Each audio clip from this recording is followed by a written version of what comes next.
बंधु माने आपणकर जदि मीन राशि होता है तो भिडटी को स्किप न करी थरे मात्र शेष पर्यंत निश्चय देखंतु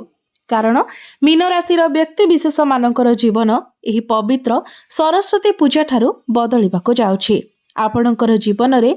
अनेक क्षेत्र में आपण को सतर्कतार आवश्यकता रहिबो एवं किछि क्षेत्र में आपण को बहुत अधिक सफलता मध्य मिलिबो। तो केउ सब क्षेत्र में आपण को सफलता मिलिबो एवं केउ सब क्षेत्र में आपण को सतर्कतार आवश्यकता रहिबो से विषय जानिबा पई आपण माने वीडियोटी को स्किप न करी शेष पर्यंत निश्चय देखंतु एवं वीडियोटी को लाइक करी चैनल टी को सब्सक्राइब करी दियंतु।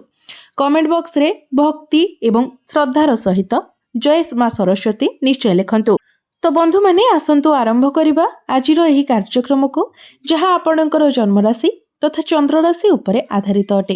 तो राशि चक्र 12 गोटी राशि मध्यरु अंतिम राशि हेउछि मीन राशि एवं मीन राशि राशाधिपति हेउछंती देवगुरु बृहस्पति।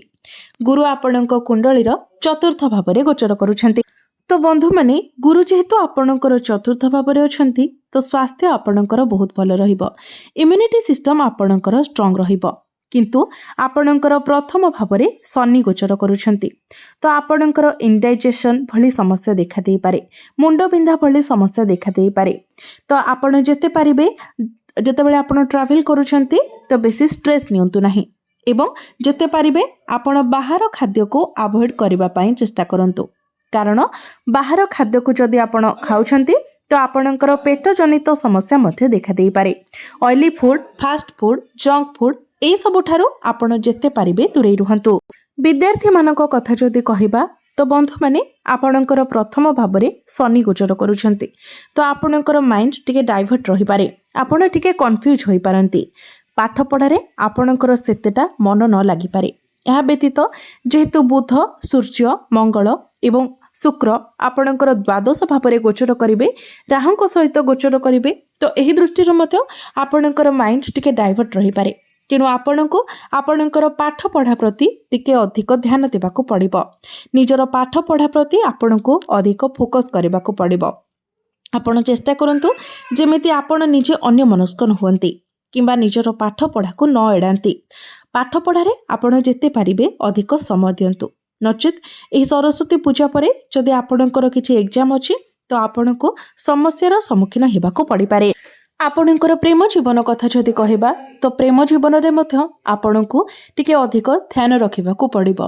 कारण आपणक मध्यरे जेमिति एग्रेशन जिद्दी रहिबो, आपणकर पार्टनर को मध्यरे मध्य सेमिति एग्रेशन एवं जिद्दी रहिबो जहा फल रे आपणक मध्यरे आर्गुमेंट होई पारे, मिस अंडरस्टैंडिंग, मिस कम्युनिकेशन होई पारे। तेणु आपण जदि पारुछंती जिद्दी ठारू एग्रेशन ठारू दूरे रुहंतु एवं जेते पारिबे निजको शांत रखंतु, निज भितरे धैर्य रखंतु, नचेत आपणकर प्रेम जीवन रे समस्या सृष्टि होई पारे।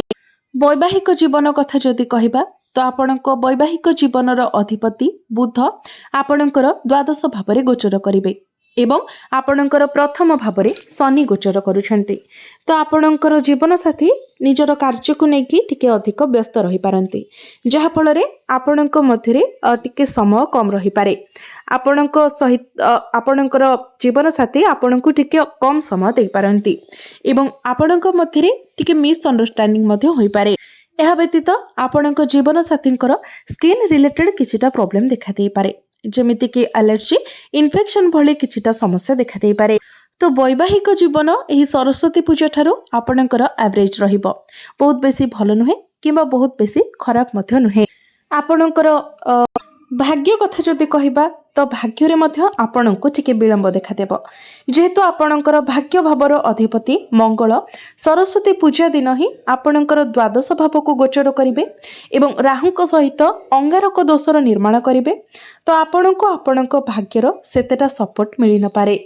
आपण जो भी भाग्य संबंधित निर्णय नेबे, जहाँ भी कार्य करिवे सेथिरे टिके बाधा विघ्न देखा दे पारे, आपणको समस्यार सम्मुखीन हेबाको पड़ि पारे। तेणु आपण चेष्टा करंतु मंगल जेतेबेले आपणकर प्रथम भाव को चलन करिवे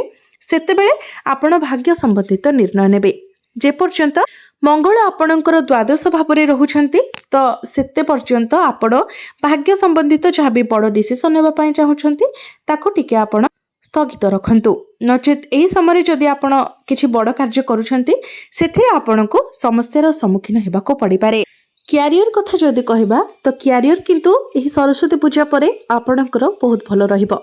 जेहेतु आपणकर दशम भाव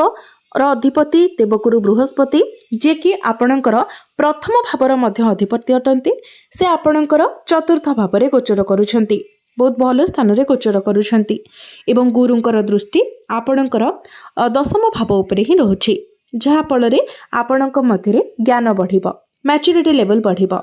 आपणकर कम्युनिकेशन स्किल बहुत भल रहिबो मैनेजमेंट स्किल बहुत भल रहिबो जहा फल रे आपण निजर कार्य करिवार शैली द्वारा निजर कार्य क्षेत्र रे प्रशंसित हेबे कार्य क्षेत्र रे आपणकर मान सम्मान बढ़िबो आपणको पदोन्नति मध्य मिली पारे क्यारियर को नेकी आपणकर जहा भी स्वप्न थिला आपणकर स्वप्न मध्य पूर्ण होई पारे जेहेतु चतुर्थ भावटी सुखर भाव होइथाय एवं गुरु चतुर्थ भावरे गोचर करूछंती तो कार्य क्षेत्र रे आपणको सुख प्राप्ति हेबो आपणक मध्यरे कॉन्फिडेंस लेवल बढ़िबो आपण बहुत कॉन्फिडेंट भावरे निजर कार्य गुड़िको करिवे सबु समस्यार समाधान आपणक पाखरे रहिबो अर्थात जेते बड़ काम आसिले सुधा आपण ताहाको बहुत सहज भावरे कंप्लीट करि नेबे बिजनेस कथा जदि कहबा तो बिजनेस रे आपणकर टिके खर्च बढ़िबो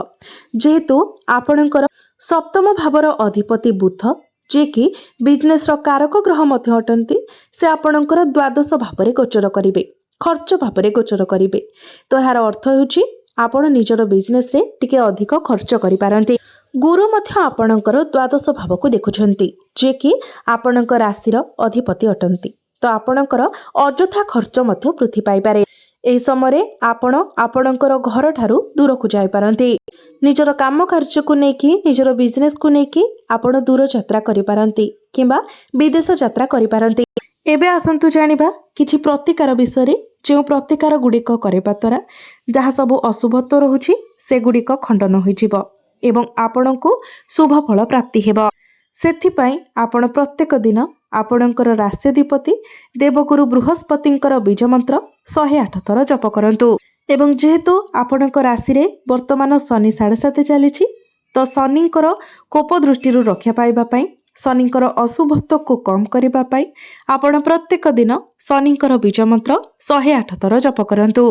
शनिंकर प्रार्थना मंत्र मध्य आपण प्रत्येक दिन जप करंतु प्रत्येक दिन आपण हनुमान चालीसार पाठ करंतु एवं प्रत्येक दिन आपण उदित सूर्य को तंबा पात्र रे जलार्घ्य अर्पण करंतु निश्चित भावरे अशुभत्व गुड़िक खंडन होई आपणको शुभ फल प्राप्ति हेबो